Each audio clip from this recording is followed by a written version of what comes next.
Southeast 2 and 3 bedroom, PA okay, second 2 chance and 3 credit, bedrooms, second chance credit, PA okay, 425, 703-82. For these single mothers, finding that classified ad was the answer to their prayers. Throw the ball, Dominique.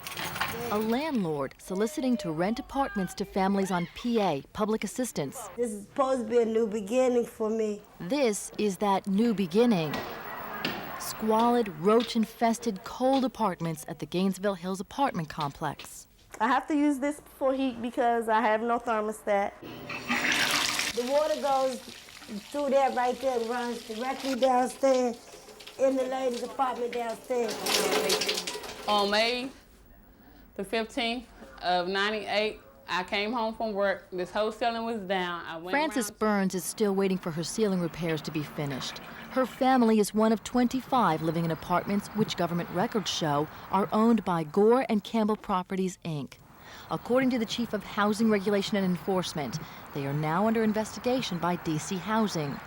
Court records prove tenants complained for years that owners Dillip Gore and Melvin Thomas Campbell have had them living on a shoestring without many of the bare necessities.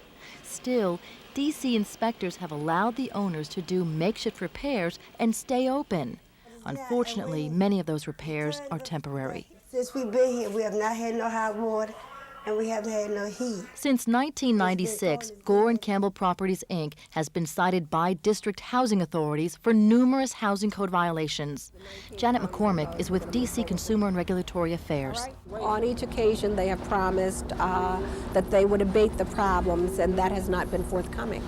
D.C. Superior Court records show how tenants sued Gore and Campbell Properties again and again for no working furnace, no working electricity, no hot water heater, infestation of rats and roaches, raw sewage floods, and numerous other housing code violations.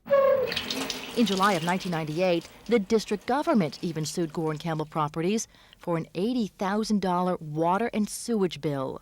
Tenants also want to know who's paying the garbage bill.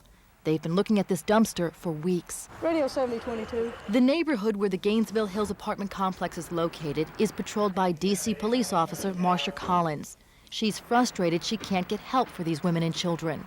Every time I call, we got an inspector coming. I wait, they come in, I'm told later. They say the apartments are okay to live in.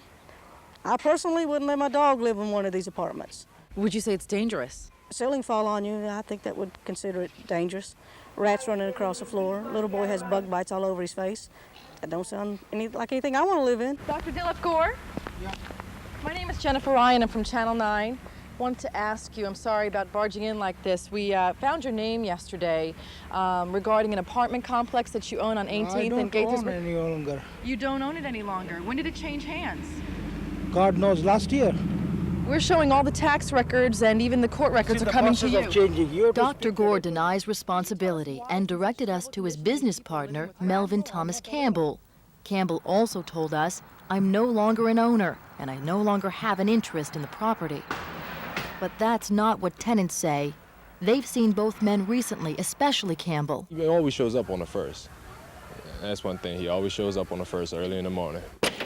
Campbell says he knew nothing about serious problems with this property when he offered to sell it just several months ago. But these court documents show from January to June of this year, Gore and Campbell Properties, Inc. settled lawsuits filed by former tenants totaling $12,000. Both men said we should talk with the property manager here, Ronald Easterling, who they say is the new owner. I'm not the bad guy in this, and I think Gore and Campbell is the bad guys into this. I'm just caught up in it. I'm a victim of circumstances. Even Easterling doesn't know if he owns the property because he says money never changed hands in the deal. In our 9 Eyewitness investigation, we found deeds, licenses, and property taxes still show Gore and Campbell as the owners. Ronnie will tell y'all that Mr. Gore or Mr. Campbell own these before he get the trouble off his back. And when y'all go to Mr. Campbell, Mr. Gore, they'll tell you Ronald Easton own to get the trouble off their backs. James Aldridge, the chief of housing regulation, says it really doesn't matter who owns the property now. All 3 men could be criminally prosecuted. You're talking about creating a red herring. We would look at those situations very, very carefully. And that's one reason why it's imperative that we complete the investigation.